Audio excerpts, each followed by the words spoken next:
2 seconds.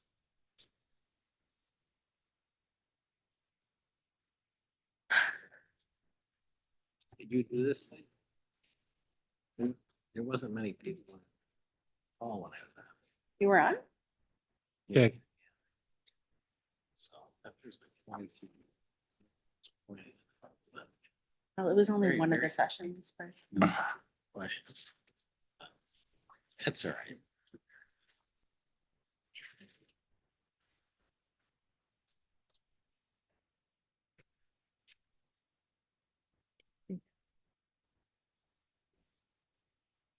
Okay, we'll call the meeting to order. Can everybody stand for the pledge? I Pledge allegiance to the flag of the United States of America and to the republic for which it stands, one nation, under God, indivisible, with liberty and justice. Roll call. Miriam, here. Scott, I'm here. Dirk, Here. Danny, Present. Peter. Here. I am here and Brian is excused tonight. May I have a motion and a second to approve the roll? So move. Second. All in favor? Aye. Approval of the agenda. Do we have any comments? Can I have a motion and a second? So moved. Second. All in favor? Minutes of the previous meeting. Oh, I got a correction. Okay. Still have to make the motion in the second first. Then you can make the Can I correction. have a motion and a second? So moved. Second. Then we can make the correction. Yes. Thank you. Under my comments, if you don't mind changing the presentation on AI, shared the name of a book on the subject, which creates doubt on whether AI is beneficial in education. It really supports AI in education. Okay, and I don't get So if what, you could what do you want to change- change to? supports education. AI in education is beneficial. It doesn't throw doubts on it.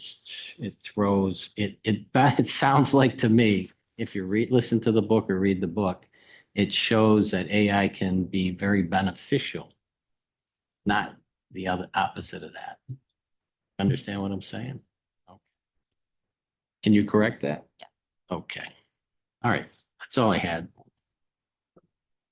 Okay, all in favor? Aye. I, Okay. Communications. Does anyone have anything to share? well, I had the one email I mentioned from a lady, but am I allowed to use names of people that send emails? Please do not. Do not? Okay. I'll submit it. She was concerned about a tent behind Tim Hortons across the street. She was concerned about Texas Roadhouse soliciting school supplies. So do you have any history? Is there anything like What's that? Were they soliciting on Sweet Home's behalf? around property? or on our property? Received an email from Texas Roadhouse in Tonawanda soliciting school supplies for Sweet Home. I'm thinking that was a scam. Yeah. Have you heard We anything? only had, No, we only I- had UB reach out to us and they were gonna do something at their bookstore, but. Yeah, Hmm. no. Glendale has a partnership for PTA with events there, like a dine-in night, but I don't think it has anything to do with school supplies. I Huh. could ask them if they've got. And they were asking for apparently underwear and socks. I don't know. Okay. That's what the email says. I'll put it in the record here. Okay, Thank thank you. you. Thank you. Anybody have anything else? Okay, moving on to unfinished business. We have none. Dr. Genestri, your Okay, turn. thank you, Mrs. Battaglia. Tonight, we want to report to the board about some academic achievement data that's coming in, specifically related to our graduation rate. So I asked Dr. Wilson to present tonight. Yes.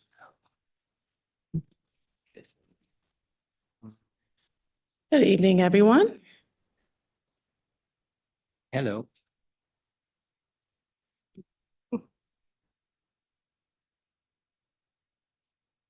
So as we jump right into our presentation on graduation, I would like to stop and take in the magnitude of this slide. Our class that graduated last year, class of 2024, in 2000, 23 and 24, you see there, the magnitude of their graduation rate. Let's think back. When did they start high school? As you remember, COVID kicked off in the spring of 2020, and they started high school, brand new freshmen, in September of 2020. And as you remember, everything was remote. They had a combination of remote and in-person for a time, but about half of their high school time was a combination of that time. And as you can see, they still pulled through. And we're proud to stand here today to say they hit the 92% graduation rate. And I think that holds true for classes even prior, because a couple of them also had years of COVID. The class before had the benefit of starting ninth grade as a regular ninth grader and then COVID hitting.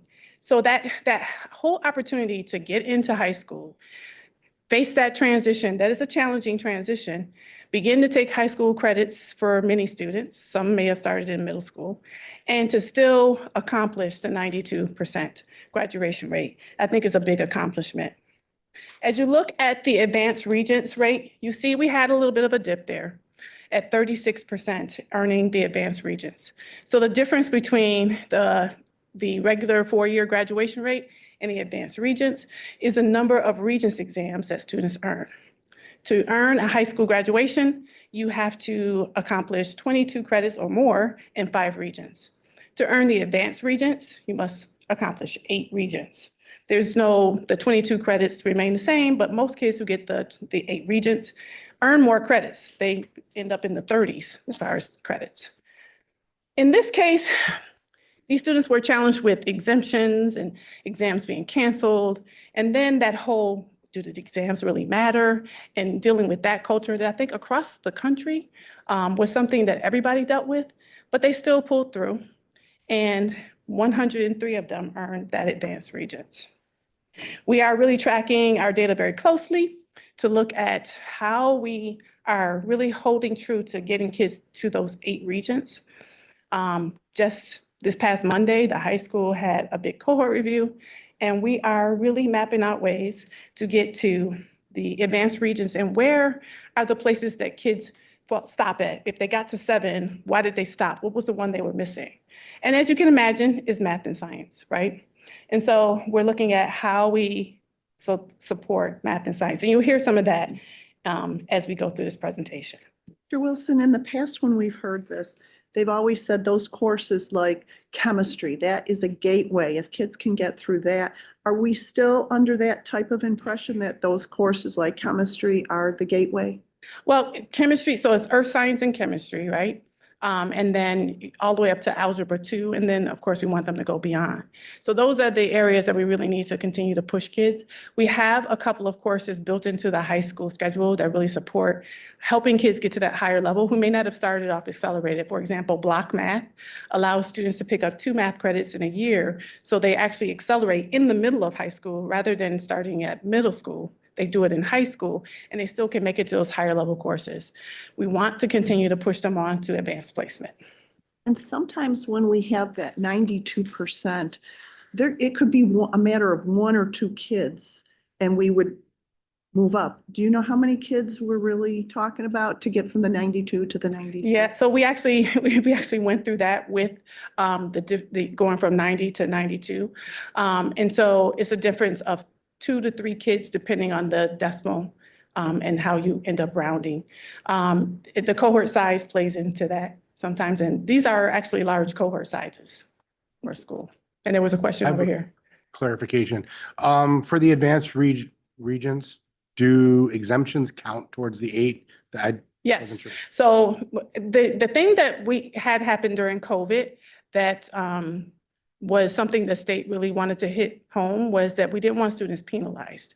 So if you would have been able to earn the advanced regents and you had an exemption because the exam didn't happen that year, you were not penalized. If you passed the course, you got the regents credit as well as the exemption. The only time you see a measure or a safety net being pulled into place where it impacts the advanced regions is the regular appeal. If you remember that, Mhm. a student who earns, takes an exam twice, but they earn between a 60 and 64. In those 2 times, they can apply for an appeal. You can't get an advanced regions with that.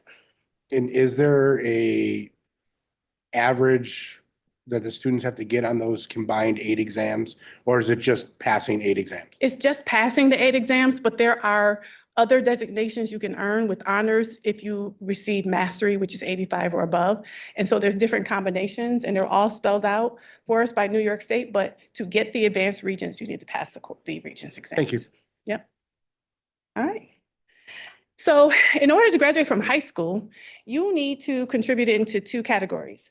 Credits, you hear us talking about, and you hear us talking about regents exams. We just talked a little bit about regents exams. Now we're going to focus in on some credits. Credit accumulation is really important. You have to earn the 22 minimum, and then we try to push students beyond that.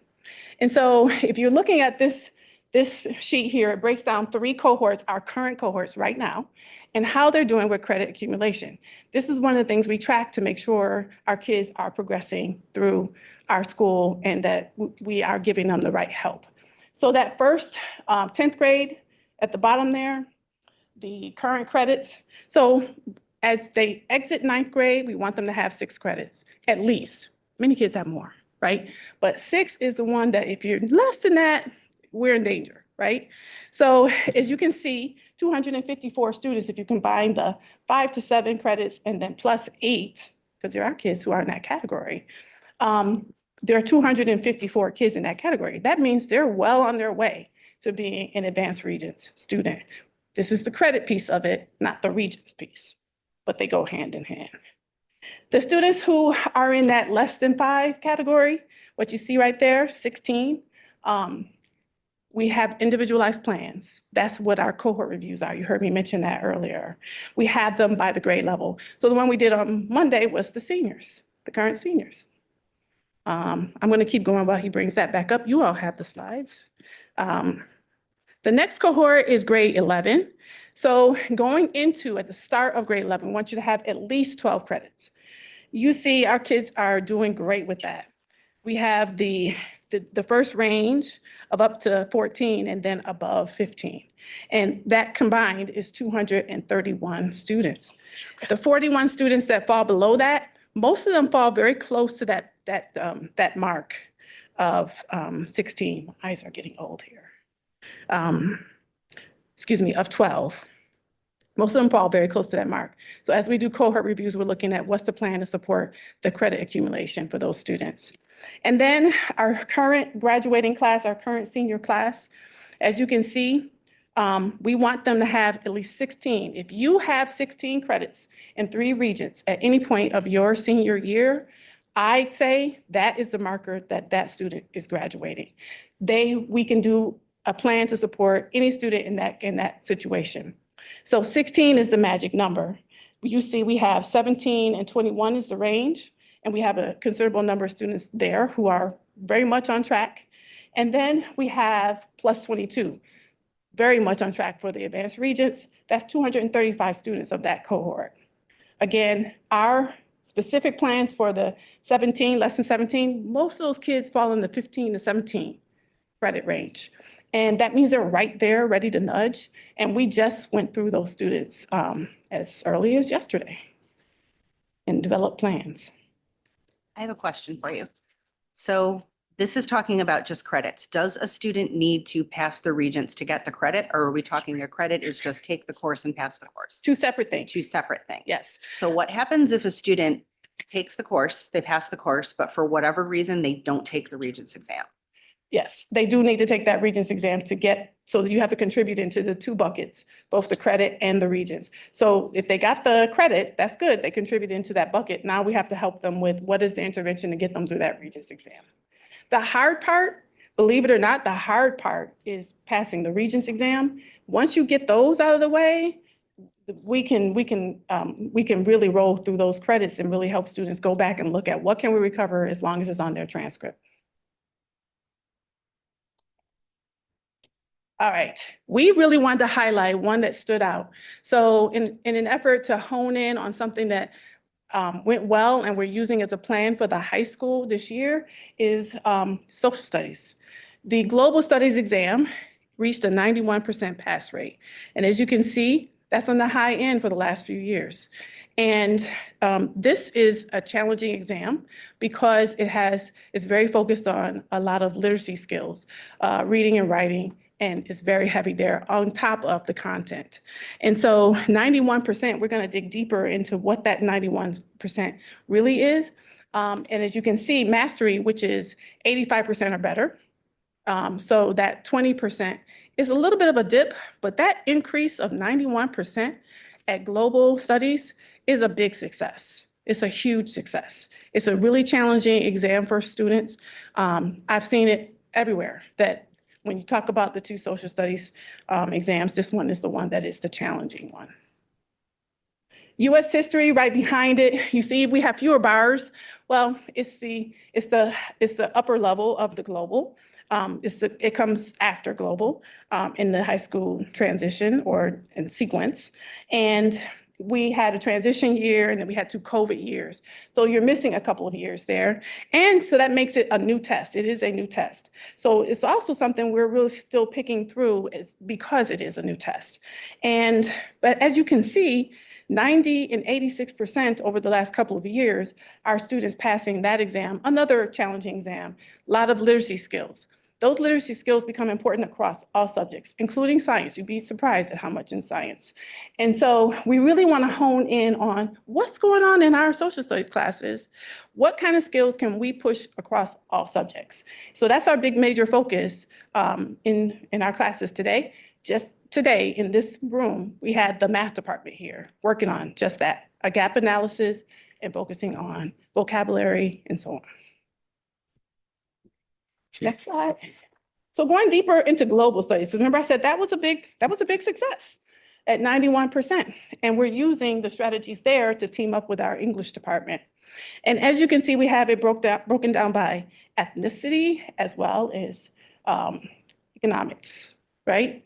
And so as you look at this slide, I want you to notice that every single 2024 bar had an increase from the previous year. For white students, it remained the same, but 92%, I mean, that's a good place to be, right? Our Black students went up 18 percentage points. That group stands out as a significant group because they are our largest subgroup outside of white students. So when they increase, they have a huge impact on the overall rate. But you saw that increase across the board in all races. And as you look at economics, this is when you look at the breakdown of just who took the test, that 2024 mark is nearly 50% of the kids who took the test were economically disadvantaged, and you see 87% an increase of 12 points. Those are big successes because these are big subgroups that when we make a difference with these subgroups, it overall has an impact. I see I have a question. The 2019 scores, 100%. It looks like they were all higher. Down. Is there a reason for that? Is that because of the test used during COVID? What's the reason? So there are a number of factors that come into play here. First, the size of the groups. When you're looking at, sometimes when you see 100%, the number of the students that fall into that category is very small. Right? And then So why was it small? It's our Asian population.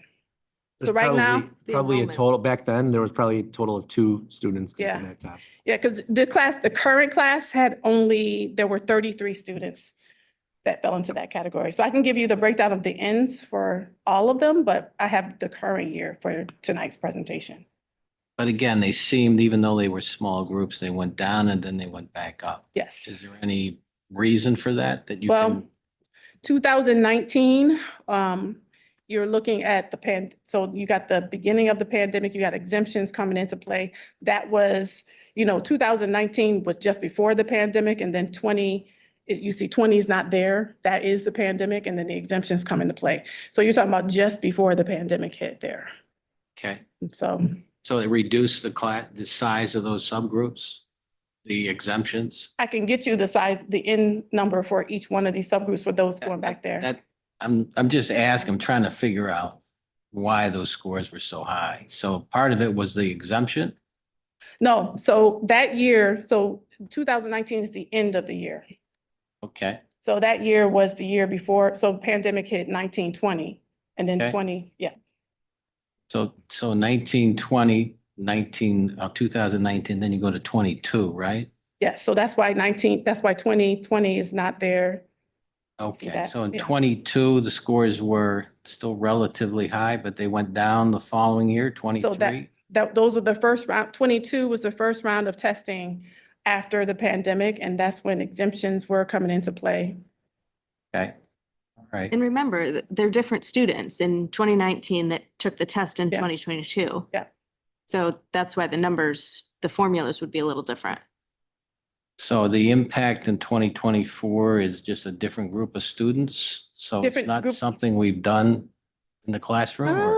I think it's a combination. Okay. Each one of these years is a different group of students. So it's like comparing apples to oranges at times. I would also like to say that during that time, we've Yeah. really focused on, there's been an intense focus on performance in our subgroups. Right. Not only from the board, but I think that the board's discussions through the years have definitely trickled into district office on that, through everything from our DEI groups looking at this data to professional development to make sure that our subgroups are performing at levels they should be. So there's been a strong emphasis on really studying from 2021 Right. what our subgroup, how our subgroups are performing, and we've been giving those reports to the board every year. So it really is a combination of what is needed for each particular cohort, what is needed for each student, and we adjust to support them in whatever they need. Is that So- your MTSS? Is that what you're talking about? That's, that, Okay. and that's a huge plan And that I'm- we really kicked off last year that you'll see a lot of evidence of this year. Okay, one other question on that. Mhm. So if I understand this right, these students that did so well in 24, Mhm. right? They have been through the history of the COVID years, correct? Yes.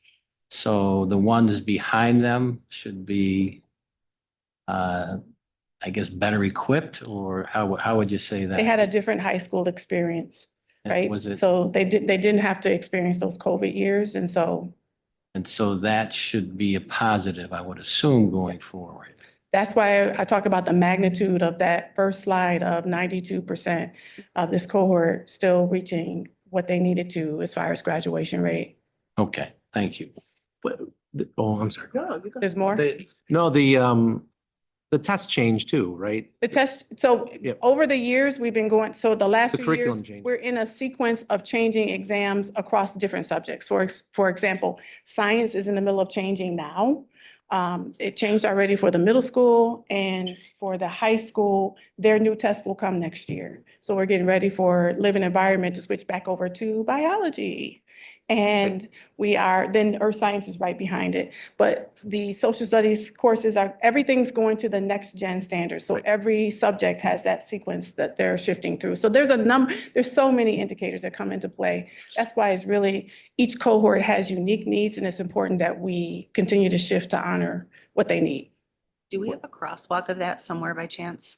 The crosswalk of, Crosswalk of what the old or current that are transitioning tests with what is happening now? yes. So actually in our professional learning plan, there's actually in the entry of it, where you see the math, science, and social studies, all the subject links, that links you to the new crosswalk of the next gen standards. It's all spelled out there. So you'll get to see the science transition, the social studies transition, they're all there. What, you want to comment on next standard, whatever they are, generation Do you of wanna be here standards? tonight? No, not really, but I'd like to know. I mean, that's in your next presentation, or not presentation, I guess you're on the questions, which we'll get there when we get there, but So this change in these tests and these evaluations have changed. You think in general they're good? I do think they're good because it's an effort to teach students to be more thinkers, critical thinkers, problem solvers, rather than memorizing facts. There are some facts they still need to memorize, right? There's some things you still have to Do you know. believe But it's that really that- more about how do you solve problems? You believe that that's a measurable result in these exams? I believe New York State is really working hard with teachers across the entire state to develop assessments that measure. Okay. Yep. Thank you. There's a large effort across the state to engage all the teachers in the development of those exams. Question? Just a couple questions. Do some of these subgroups kind of, like if you're looking at the disadvantaged, and some of them kind of cross, They do, right? yes. Good So is question. there a bar for that? Well, for example, there are students who could be, special education students and That have an was my next IEP. question. So Where's we have graduation sliced and diced in every which way in an effort to streamline it for you all, but we can make that available to you. and our subgroup of special ed, are they included in this or is Yes. this so this is including our special Yes, ed? this is. My other question is, and you can go back on every tape back since I started the board, my question when we see this slide is Mhm. kind of twofold. How many of our kids did not graduate and what are we doing? They are still our sweet home kids. I don't Yes. care if they're in jail. I Yeah. don't care if they're living. Those are still our kids and what can we do? I met a man whose job it was to go to jails to Mhm. educate kids. And I'm like, why can't we catch those kids? Well, the effort is there to continue all the way through. As a matter of fact, I believe the high school found a student who could return this year. And then we found a couple of students who had actually transferred other places and just had to make sure we coded them right. I have that in our strategies that we make sure we use around graduation rate. But I have collected the list for you. Okay. And because this class went through the pandemic, we experienced here what we experienced across the entire country during the pandemic is students leaving. And that just happened everywhere. Leaving our Families found they district or didn't have just- leaving, Okay. right? So families not having a job here because of the way things went with the pandemic, they have relatives in the South, they leave, they go to the South. They don't let the school know they're in the middle of the pandemic. They're more focused on surviving, right? And that happened across the country. And what you find when you look at our list of students who fell into that category, there were 15. A number of them fell into that, dropped due to pandemic and dropped a couple of years before we even get to this graduating So years. we wouldn't have counted those in our numbers anyway because they're somewhere They else. still count. They Oh, still yes, count. they Yeah. absolutely count. If you don't complete, if you start ninth grade here with us and you don't complete in 4 years and you go on to fifth or sixth year, you count against our graduation rate at 4.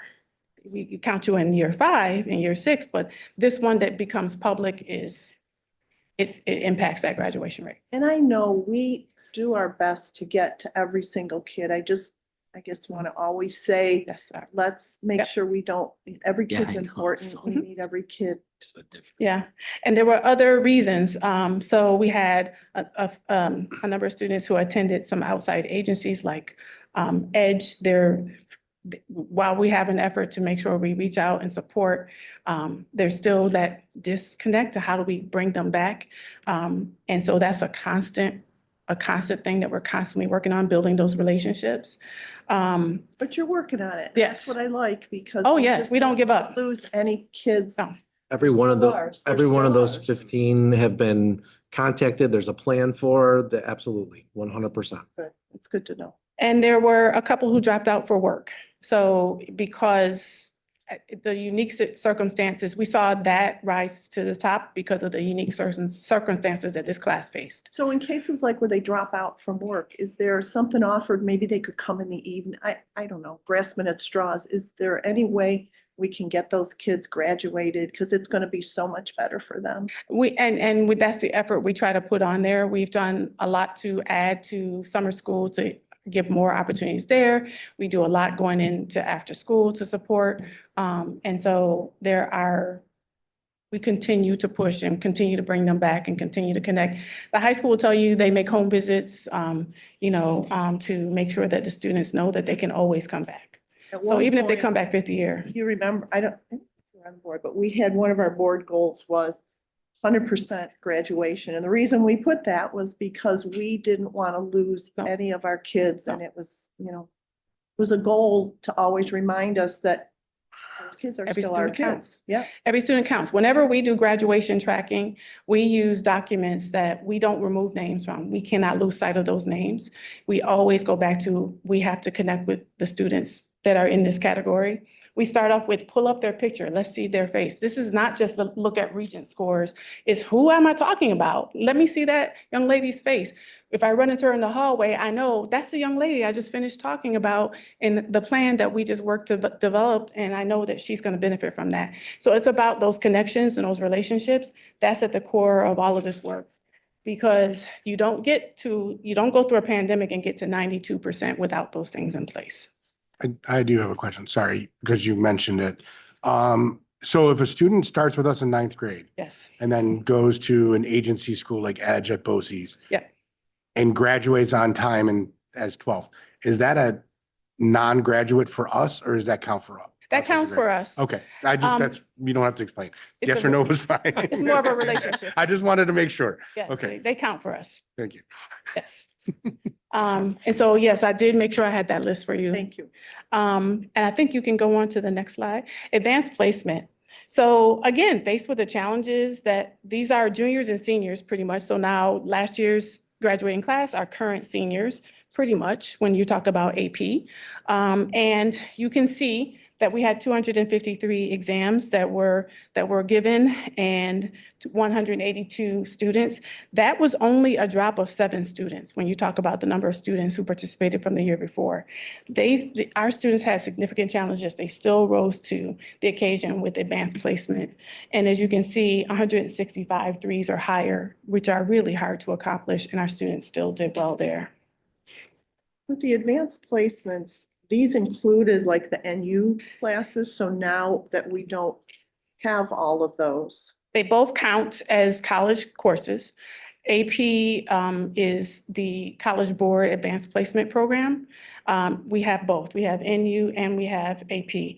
NU, we had 43 students take NU courses. Typically, students are very successful in NU courses, 100% success. And they get a transcript then from NU that they have to transfer. They Didn't have the changed some of the, staff to, We had to change over some courses because of the requirements at NU. They had requirements that our teachers teaching a certain subject wouldn't have, and so they weren't grandfathered in, and we could not offer the course because of I the believe a NU couple requirements. retired as well, too, Yeah. right? So no one else was there. Yeah. able Right, to so we teach could- them. yeah. Yeah. So we had to convert a couple courses. The idea is to, as quickly as possible, convert them back to AP if we weren't able to already convert them to AP. So the strategies that we want to put in place or that we have in place that we continue to work on to support graduation, intensify cohort reviews for 9 through 12. This is something we do at every grade level. It's spiraled throughout the school year. It's focused on academics, SCL, and attendance. And those result in individualized plans, strategically scheduled so that they hit the 5-week mark and the 10-week mark.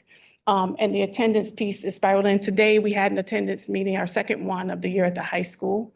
And they were going over the results of the first one and what were the steps they were taking right now for attendance. We continue to look at Regents exams and the gap analysis. How did our students perform compared to the region and to the state? And then where are the trends? What are the standards that we maybe need to improve in? Math department was doing that today. Continue to develop advanced placement or advanced Regents tracker. So each class is different. One class needed more Algebra 2, another class looks like it's more science. So focusing on each class individually to make sure we're continuing to get to those 8 Regents. Review and update new components of the course handbook. You saw some evidence of that last year. That committee will continue. We'll continue to look at how we accelerate over remediate. Continue to increase expectations, accelerate over remediate, and offer more pathways to enhance the student's experience. So the Seal of Civic Readiness is one of those things that we're kicking off this year. Review all data on the back end. You heard me talk about looking at codes and making sure this is a technicality that will impact your graduation rate.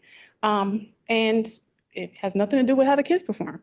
If we have to make sure that we use the right codes to make sure that what we're sending up to the state is accurate so that it's accurately accounted for. Relationships. Relationships is, you heard us talking about it a couple of times here tonight. Relationships are key. Some big major components of relationships at the high school. Leader and me, the entire high school and the entire middle school are going to be trained by a team from Franklin Covey this year on Superintendent's Conference Day. They're bringing in a whole team for the high school and a whole team for the middle school. And everybody's going to go through the 7 habits. And increase student voice. The school improvement plans that the high school has worked on were centered around all the action steps tied back to the literacy building blocks that you heard me say. Social studies is now taking on a strong lead along with our English department, and then continue to align programming with the middle school. What are we building as a foundation at the middle school to make it stronger at the high school? So those are our strategies that we're using to continue to improve graduation. These are big ones. There are many small ones that come into play. I think one thing you forgot to list there Oh. is to celebrate even the small Yeah, accomplishments, because I think our teachers need to know that they're appreciated Yeah. and celebrate the small victories, because day to day they're having them. that's the only way you could get to where they got to with this particular class and the challenges they face.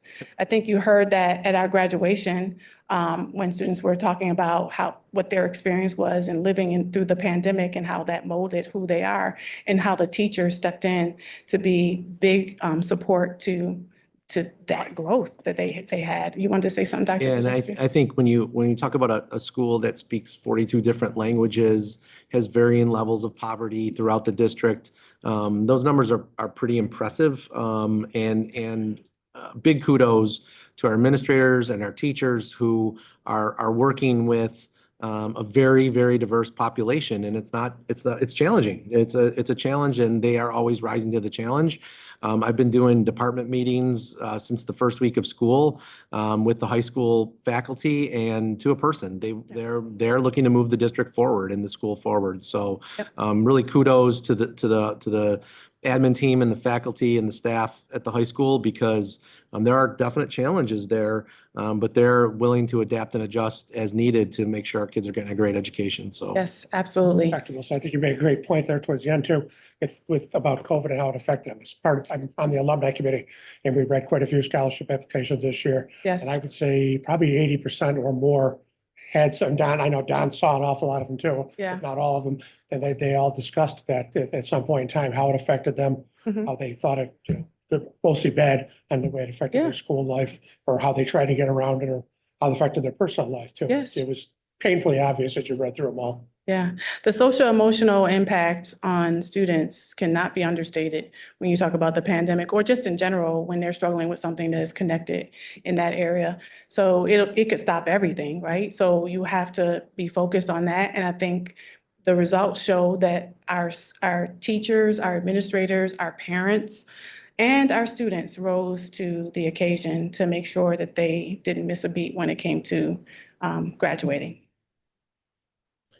I had a couple of questions on this last slide. The strategically scheduled review of data 5 and 10 weeks out. Yep. Is that something that can be pushed up to the board so we can see how we're doing? So it's a cohort review, Okay. and we can give you elements of what we pull out of that. For example, the attendance review. So a cohort review, to explain it, it's a cross-referencing of multiple databases. So there's one big spreadsheet that has all of the performance indicators that the students have accomplished or may be missing still. It's their attendance in our system, it's their schedule and their current grades. It's pulling, cross-referencing all those. And then we come up with a list of these 12 students are on our attendance list. So that kind of stuff would make sense at the board level, and I think it would be good to see. That actually came out of today's attendance meeting, that there were 12 students at the high school that fall into a category of need urgent and Okay, crisis. that is important, I guess, right? Yes. Okay. Very. And then the other kind of the Blue Ribbon Committee that Mhm. I had heard a little bit about in Albany and spent some time the other night remotely listening to a presentation on it. Part of their premise in trying to change the diploma is after high school, students aren't doing so well. Yes. I don't know that changing how we measure that really attacks what's going on in their high school experience. So I'm having a problem with that. Hmm. And it sounds like you're starting to, if not in this presentation, but in your professional learning plan, you're kind of going along with some of it.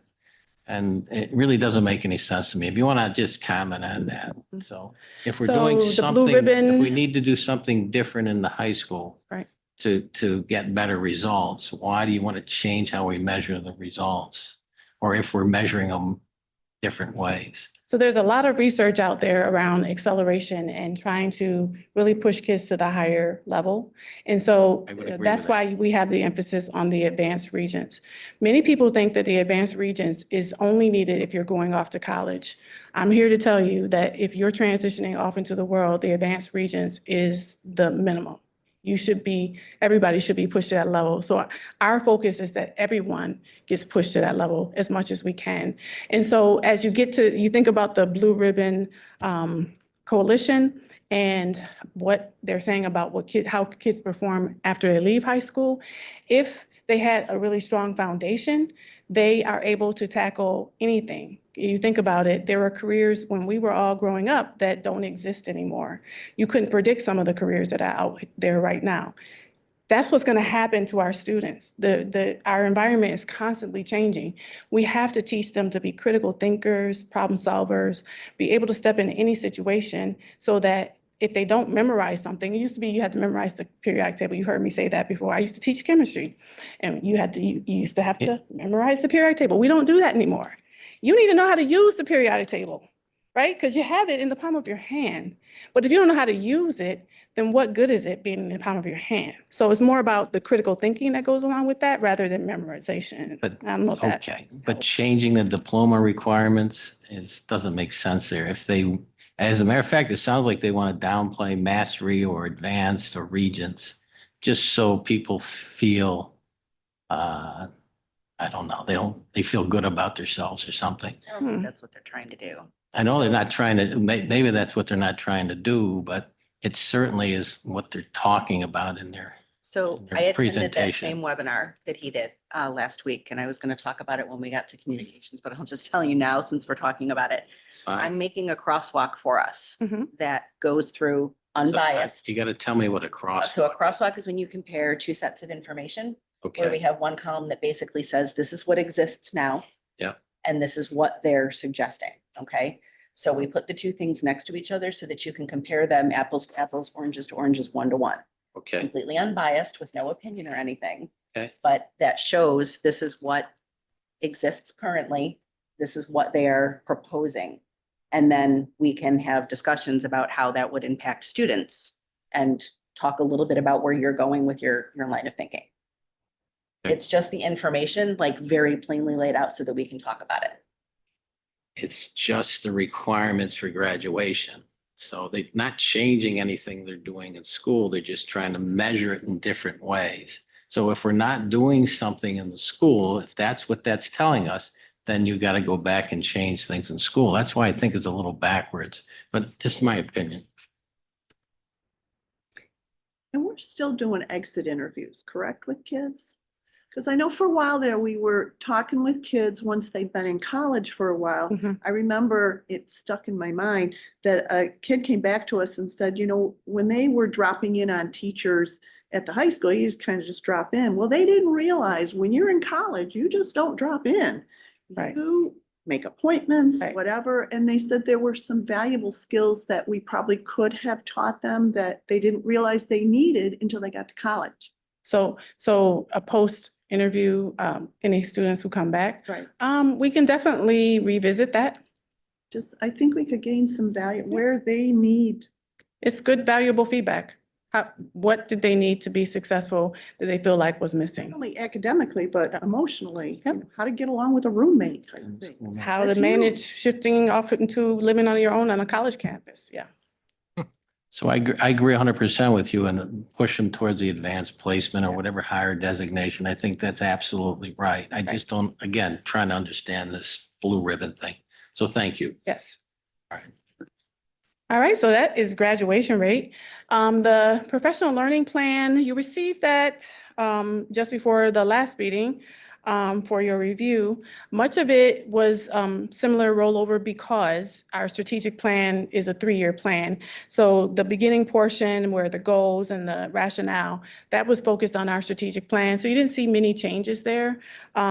You did, and the mentor program at the end, that is something that is an ongoing program. We're required to do it, but we go beyond the requirement to try to offer our teachers continued support as new teachers and new administrators. Pages 19 to 33 are our PD offerings. That's where you see things changed. You'll see some things that roll over, like Big Picture Learning. That's the Big Picture program over at Ready Academy, a phenomenal program that is the foundational source to that program. Leader in Me, you see that spelled out in there. You'll see the big ones. You'll see MTSS show up there. That's our big focus that we've been working on for the last couple of years, hitting it hard this year. So you'll see lots of elements of that. And you'll see a rotation of conferences. We tried to be very strategic about the conferences that people will go to. Everything has to tie back to the strategic plan and our 3 goals. And so with that, questions? Yeah, just one question. Going through, when I was looking through the mentoring program, and we do go above and beyond. I Yes. absolutely agree with that. What I'm wondering is there any data, do you hear back from teachers that above and beyond is paying off? Or like, what is your supporting thoughts? So we get feedback from them throughout the year. So we do a checkpoint, of course, at the very beginning to find out what is it that you feel like you need. Sometimes they don't know what that is until they get going. And then at the very end, how did this work for you? What were the sessions that made the most sense? Were they in the right place at the right time of the year? Did it make sense that that's where we put it? And we use that feedback to continue to grow and develop. And then we continuously get feedback from the principals who also hold sessions with the new teachers. So they have other sessions that are more heavily tied to their school communities that they hold beyond our new teacher sessions. Our first big new teacher session of the year is happening this week. This is a busy week. This is happening this week. And so they'll be with us after their first open and how that went and how are you feeling? So we try to stay very close to the social emotional piece of it because we want them to manage that well too. Which is something that is challenging for a new teacher. They want to put everything with the kids right in front, which is great, but you also have to balance that with taking care of yourself as a person. So we really push hard on that. With the professional development, I'm really not sure what courses are out there for that, but do we still do individual schools can kind of gauge their professional development? Yes. Because each and every one of our schools has a whole different atmosphere. Yes. Yeah, so you hear a little bit of that with the superintendent's conference day. The high school and the middle school need something different with Leader in Me. And so that's why their superintendent's conference days are tailored to what they need. And that's why the teams are coming in for the high school and middle school. Is a reboot of the 7 habits. You will see that is built into a lot of what they do during the year. So there are teacher rounds going on and they're scheduled at different points of the year. There are data team meetings. Next week is a big data team meeting. You'll see that on our district calendars. Or actually, I'm sorry, next couple of weeks, data team meeting. I was just looking at the calendar. And so there's a number of meetings that are tailored to what the schools need. These are our big district plans, and then the individual schools are tied to their school improvement plans. That's what you see posted on our website for each school. Sitting in a hole. Thank you so much. Thank you. Dr. Wilson? There's a lot. A lot of appreciate fun, you. lots of fun though. And it's really great to like stand up in front of the math teachers today. I'm gonna stop talking. I have 2, or actually 3, just quick updates for the board. First, we are going to unveil our It's actually in progress right now, or an electronic ticketing system. Those electronic tickets for football games, it'll be varsity football only at this point. But we put out communications this week. It's been seen by a lot of people. There's been a lot of chatter. We've had a lot of I'll say ticket sales already, even though tickets are free. We want to remind people to go to our website and go to the athletics page to look how they can purchase tickets. It's the same system we use for our musicals. So anybody who goes to our musicals and would go to a football game would be very familiar with how the system works. A couple of new or points of emphasis, I would say, for football games. Absolutely no reentry. That's one of the reasons why we wanted to have a ticket system. So once a ticket is scanned, then it is no longer valid. And if you leave the area or leave the stadium, you cannot get back in. So that's very important for our fans to know. We're not gonna be scanning them. Right at the gate by the concession stand. We were putting them at those temporary white fences by the concession stand. So you come down the path by the pool, and once you get 10 feet in front of the concession stand, those gates will be there. Okay. Yep. I know when we're at the musical and I was actually scanning, we got a Yes. big log jam because there just weren't enough people scanning. Yep. Do Yep. we have? We're gonna have a separate table for students to come in.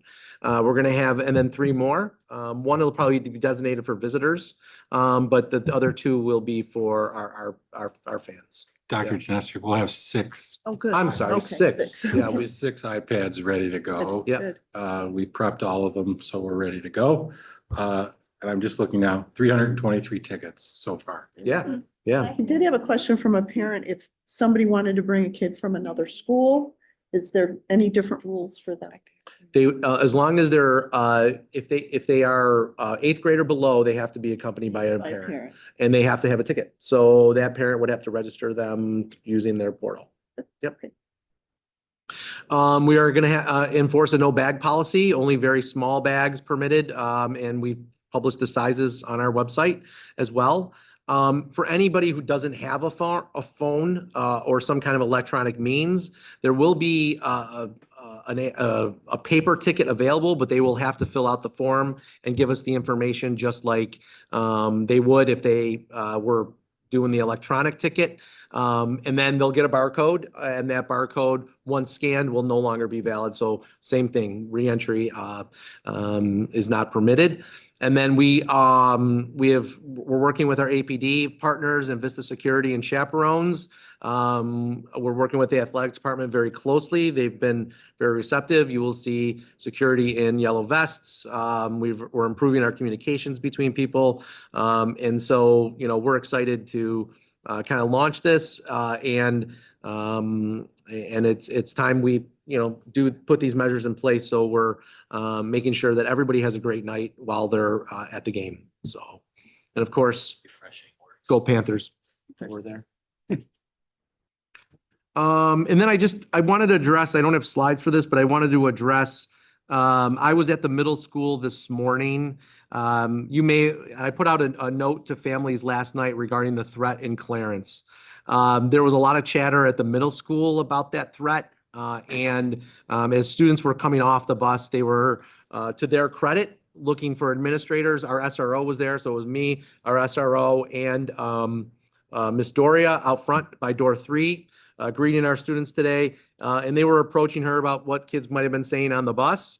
I can tell you that Miss Doria and our SRO got to work right away. Anybody or any name that was shared with them that were talking about what was going on in Clarence and how it could be related, which there was absolutely, working with our law enforcement partners, no relation between Clarence and anything in the town of Amherst. But there was chatter in the hallways. Everything was looked at. Everything was investigated by Ms. Doria and our SRO. She put out a note to parents tonight because the chatter seemed to get a little stronger as kids were going home today. We did have, like I said, the SRO interview everybody and anybody that was talking about this at the school, and just reiterated that there was no connection between Sweet Home and what was happening in Clarence. Unfortunately, the Clarence piece got to many different high schools and middle schools today. So I just want to thank Dr. Capuana, who is sharing intelligence briefings with us.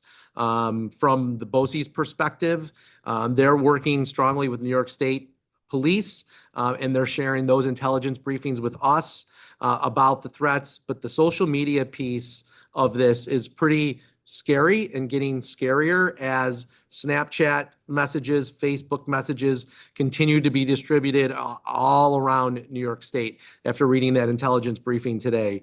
So we're monitoring it. We take everything seriously. I had parents reaching out to me today. I had my neighbors reaching out to me today via text. We would answer them. We take all of those points of contact seriously. We look into every single one of them, and encourage you to reach out to us via phone, via email. If you got my number, call me, text me, call the school, call district office. And, you know, I'm sorry if this gets me in trouble, but putting it on Facebook is not helpful. We need to know the information directly from you. If you have information, you can call us. We take your call. We get back to you. We look at everything. And so I would encourage you not to immediately run to social media. If you're watching tonight, I would encourage you to run to us. That's the best way to be heard and have your threat looked into. So just my little editorial on that. And but we're monitoring all those social media channels and anything that is related to us, we take very, very seriously. And kudos to those middle schoolers that. Yep, the kids have been immediately got great. Off the bus Yep. and went to her. You talk about connections, that's connections. Yes, 100%. And usually, when we hear about something that's coming from the kids, and they are a great source, and we appreciate them because everybody wants a safe environment. Everybody wants a safe environment. So And just like we tell our children, just because it's on the internet doesn't mean it's true. that's right. That's right. And then on the agenda tonight is a late addition for JV football. We had our candidate clear fingerprints today. We had just kind of before the meeting. So we did add that recommendation to the agenda tonight for JV football. That position has been vacant due to a coach switching from football to cross country. So we wanted to get that filled considering there are 3 games into the season. And that is my report. If there's any questions. Anybody have any questions? Are we saving that? It's up to you.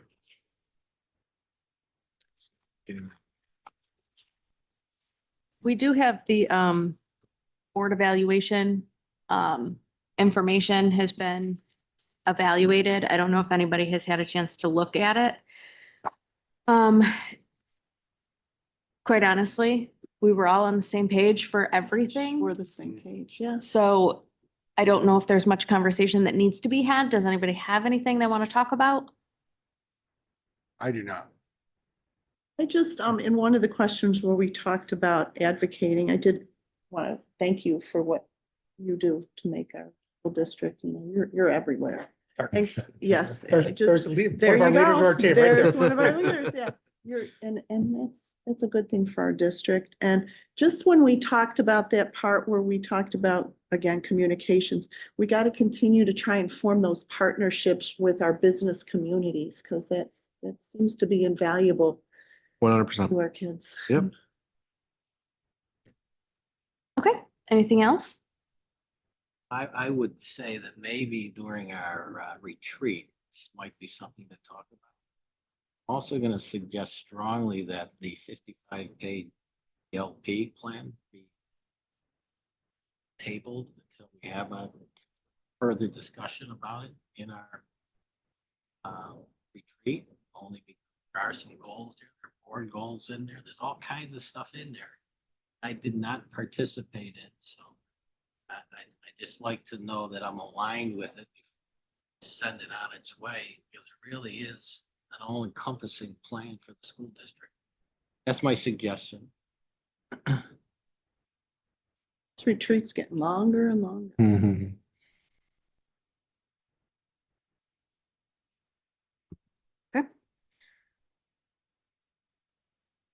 All right, so upcoming events.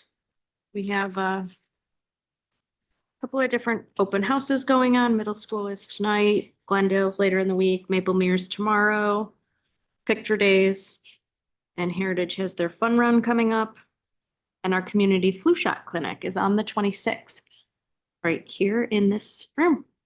Are we doing flu shot and COVID, or are we saving that for a separate? We don't do, we just do flu shots. Just flu shots, okay. That brings us to our first open session for per board policy 1510. This open session is for topics related to tonight's agenda. Is anybody interested in speaking? Okay, moving on. May I have a motion and a second on consent agenda items A through D? So moved. Second. I'd like to pull out again the D, include the PLP. Yes, I'd like you to pull out the professional learning plan, and I'd like to make a motion on that. Are you saying to table that? Or, It's letter D, professional right, learning. the, Before he you, wants- before we would do that, first we'd have to finish, finish this. any board member can remove an item from the consent agenda. But we still have to vote on the rest of the consent agenda before we can make that motion. So are we voting on A through D and then we remove D? Yes, it'd be a, Yes, so we have to vote on it. We made the motion and seconded, so now we have to vote. yeah, minus the professional learning plan one. So pull out. Okay, D. so can I have a vote and a second on A, or we have a We vote had the and a motion in the, second yeah, we have the motion in the second. on A through C? Yeah. All in favor? Aye. Aye. And I have a motion and a second on D.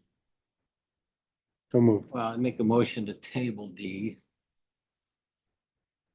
Discussion. That would require a second. Part of the the retreat, the school board retreat. Okay, do we have a second to table the professional learning plan?